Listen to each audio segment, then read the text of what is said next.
Amados filhos e filhas, neste santuário de Nossa Senhora de Guadalupe, santuário das Santas Chagas, estamos na celebração de Corpus Christi, para todo o Brasil, pela rede Evangelizar de comunicação, de rádio, TV e também você que nos acompanha pelas plataformas digitais. Esta missa não é um fim de um dia, mas eu diria que é um compromisso que depois que dará continuidade na missa e procissão que teremos na Catedral Basílica, num ato público de fé.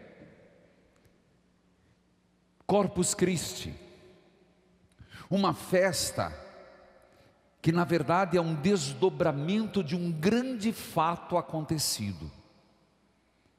Jesus, e aqui nos vem o Evangelho de São João, capítulo 6, quando Jesus gradativamente, num discurso claro, porém questionador, vai dizendo ao povo judeu: vocês estão acostumados com que Deus os alimente, e de fato lembremos que Deus o fez. Lembremos quando o povo estava no deserto e começaram a murmurar. Deus lhes deu água e fez de fato Moisés tocar na pedra de onde jorrou água. Quando eles começaram a se queixar de fome, Deus mandou um bando de codornizes. E por fim, e é nesse ponto que me apego, quando ainda com fome, veio como que uma plumagem ou uma neve, não se sabe, parece um algodão, o maná, pão, tal como pão. E isso foi tão significativo na vida do povo, que dentro da arca, que hoje não se sabe onde foi parar, mas sabe-se que ela chegou até a primeira construção do templo, feito por Salomão, dentro da arca, que o povo levava como beduínos, como um povo errante no deserto, caminhante, peregrino no deserto. Inclusive eu tive o privilégio, e até peço ao pessoal da multimídia lançar logo a história dos beduínos antes de qualquer coisa, que eu tive um privilégio esse ano na Terra Santa, andando pela, padre, o senhor que conhece bem, andando pela estrada, uma providência divina, um aceno foi dado, e um beduíno palestino fez o sinal para entrar na casa. Nunca pensei em ter essa experiência, e entrei num antigo, um palestino autóctone, não vou entrar aqui na questão, mas pude entrar na casa, tomei um chá e pude entender um pouco dessa cultura oriental, desse povo que andou pelo deserto. No maná, o maná, as tábuas da lei foram colocadas dentro da arca, era o símbolo. Portanto, o maná se tornou para o povo judeu Deus que providencia, Deus que sacia, Deus que mata a fome do seu povo, Deus que se importa com o seu povo. A primeira leitura fala de 40 anos de purificação. De fato, se você contabilizar e for entrar na geografia do Sinai até a Terra Prometida, no máximo um mês. De carro, 12 horas. Alguns mais rápidos, 8 horas. Então por que 40 anos? Porque o povo cometeu um erro, desdenhou Deus. A dureza do coração daquele povo foi de não se abrir para a graça de uma nova forma de viver. Adoravam pelos lábios, mas não de coração. queriam sinais e prodígios, mas esses sinais e prodígios não os tocava, não os convertia, não os fazia viver de uma forma diferenciada, como povo escolhido de fato. Tem tudo a ver conosco. Se o povo já estava acostumado num Deus que providenciava, num Deus que alimentava, num Deus que saciava, por isso Jesus, quando vê aquela multidão faminta, lá no Tábara, lá naquela igrejinha que foi ateada a fogo anos atrás, Jesus chama a multidão, mais de 5.000 homens, mais de 5.000 pessoas, porque foram contados só os homens, e 5 pães e 2 peixes, a prefiguração da Eucaristia. Se Deus se preocupava, Jesus também mata a fome. Jesus, ele numa prefiguração, ele sacia a fome da multidão. É verdade que logo depois o quiseram fazer rei, e Jesus os disse: vocês não estão me procurando porque eu lhes dou algo mais, vocês estão atrás de pão, vão para a padaria. Desculpe o vocabulário. A pergunta começa a brotar: o que eu e você procuramos de Jesus? O que está nos motivando? O que eu e você estamos buscando?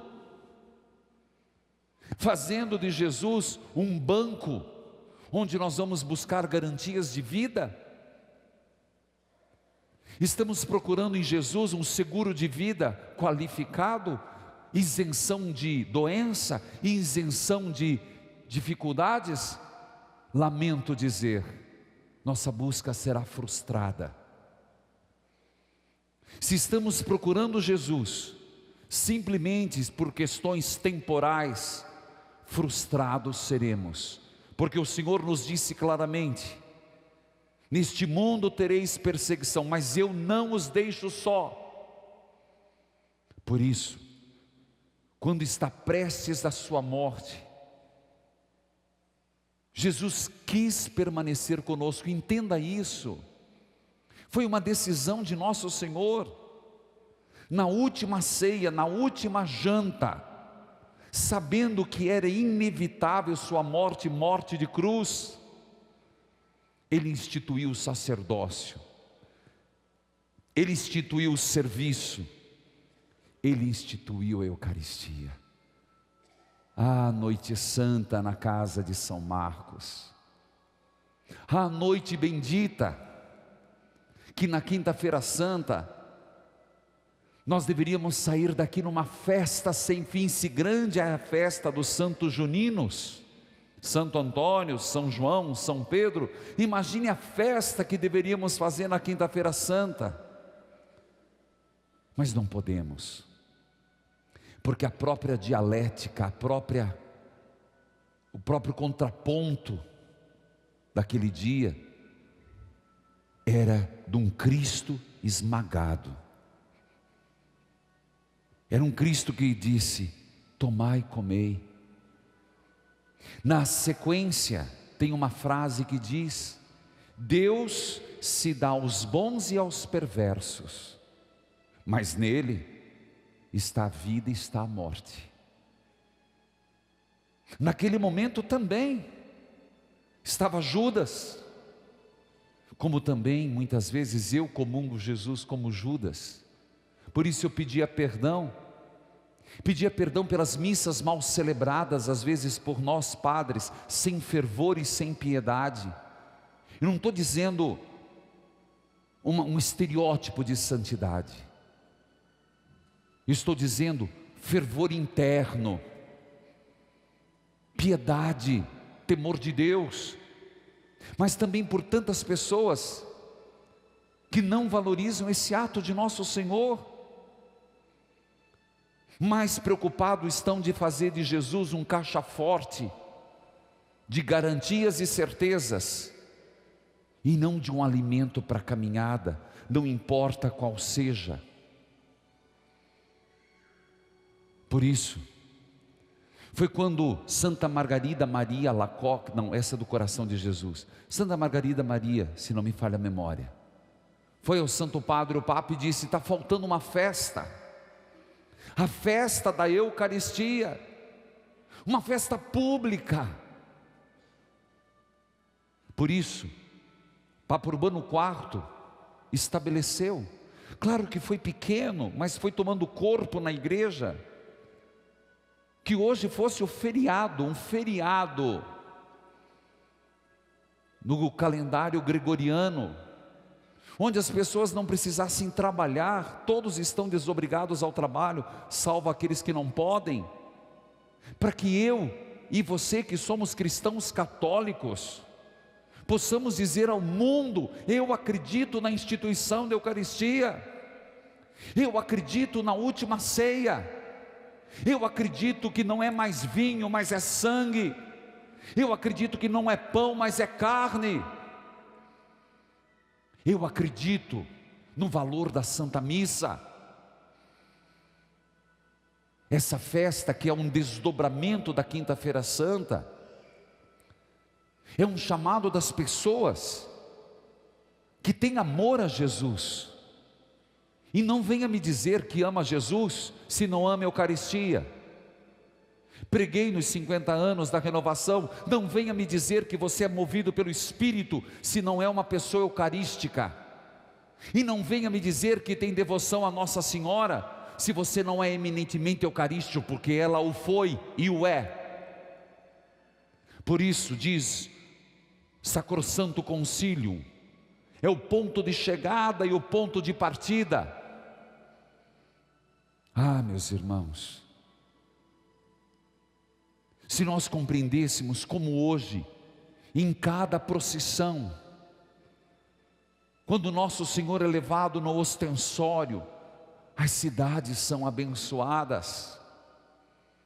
Se nós compreendêssemos isso, que é levar Jesus a andar pelas ruas, seja aqui de Curitiba, mas seja onde for, aonde se mata, onde se rouba, onde se prostitui, nas cracolândias da vida, nas periferias existenciais, se compreendêssemos a presença real de Jesus na nossa vida, nós não nos conteríamos de tanta alegria. Se esses tapetes são feitos, e todos os noticiários vocês virão, como tradição, ora, tradição do quê? Quando o imperador marcava uma visita oficial numa cidade, seja César Augusto ou outro, a cidade inteira colocava suas bandeirolas, enfeitavam as ruas, limpavam as latrinas, perfumavam as ruas, porque o imperador chegaria. Quando fazemos esses tapetes, e pessoas que 4 horas da manhã, nossa paróquia esteve já hoje de manhã, a Associação Evangelizar também com medalhões, exatamente dizer: quem vai passar por aqui é o maior de todos os imperadores, Jesus.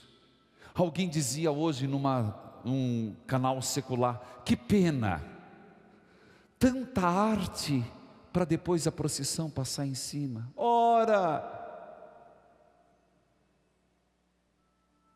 exatamente para isso. Se o padre pisa com Jesus, é para entender que aquele tapete foi feito para o Rei dos Reis, e que ao nome de Jesus tudo é colocado ao chão, todos os impérios, todos os orgulhos, todas as falsas religiões. É exatamente para dizer e proclamar ao mundo que só há um único Rei e Senhor da história, Jesus Cristo. Meus irmãos, que bonito ver esse ato, porque o grande desafio, é verdade, e deveríamos pedir mais: Senhor, dai mais amor à Eucaristia.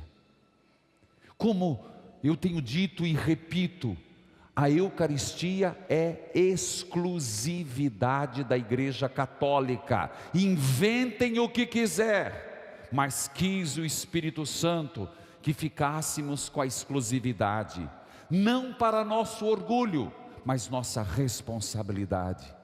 Então não posso imaginar que alguém deixe de comungar por nada, não posso imaginar que alguém não vá à missa, não posso imaginar de alguém não passar diante de Jesus e fazer sua genuflexão na igreja antes de ir para a celebração.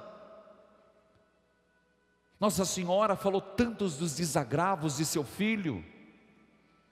Se o Senhor disse: tomai, comei, tomai e bebei, esse corpo que vos dou é o meu, e vai para a eternidade.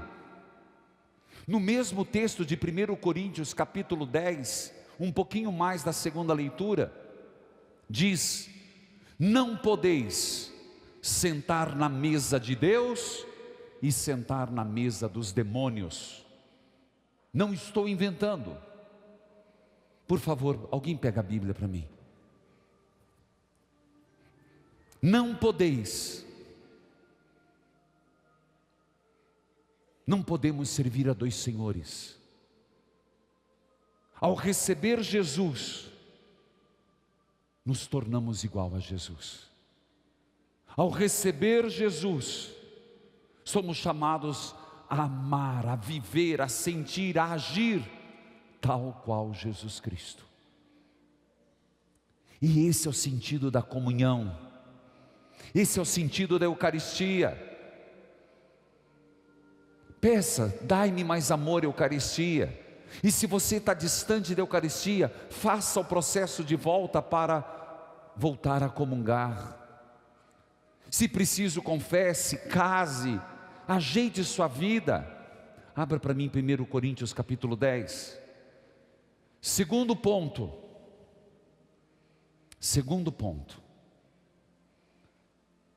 A dificuldade de reconhecermos Jesus, presença real no próximo.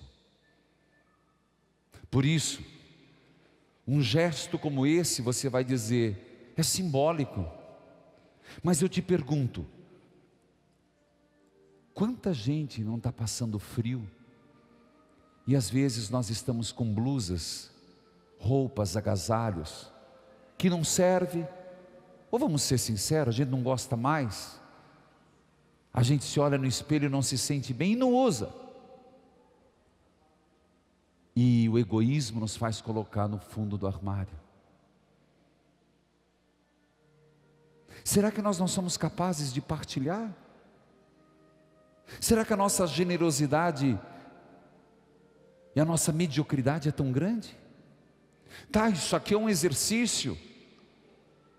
É um exercício no agasalho, mas não pode ser na justiça, no amor, no alimento, no perdão.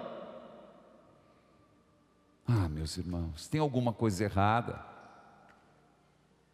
Não falta pão, falta partilha.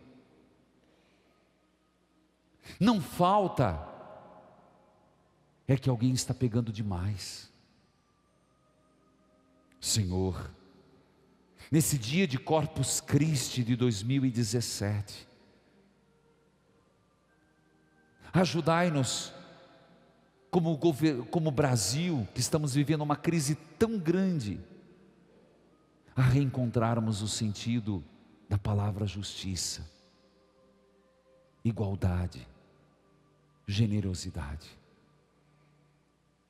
E eu queria que cada católico aqui hoje, agora, fizesse um propósito de ser fiel à comunhão eucarística, de propagar Jesus eucarístico, de adorar Jesus eucarístico. Faça esse voto, faça esse propósito.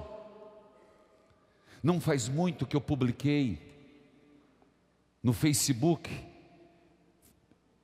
youtube.com/Padre Manzotti. Inclusive eu falava no rádio, você se inscreve lá, abre teu YouTube, você que está em casa, abre teu YouTube agora, inscreve-se, e você vai ver um milagre que eu contei.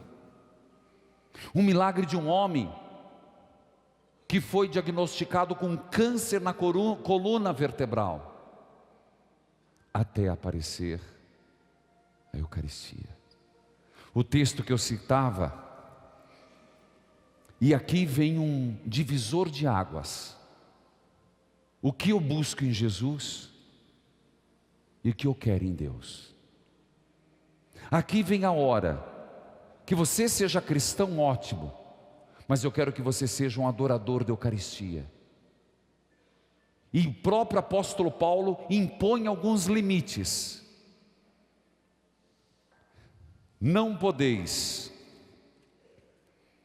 capítulo 10, versículo 21. Não podeis beber ao mesmo tempo do cálice do Senhor e do cálice do demônio. Não podeis participar ao mesmo tempo da mesa do Senhor e da mesa dos demônios. Ou queremos provocar a ira do Senhor? Acaso somos mais fortes que Ele? De fato, na hora da consagração, tomai e comei todos. Tomai e bebei todos.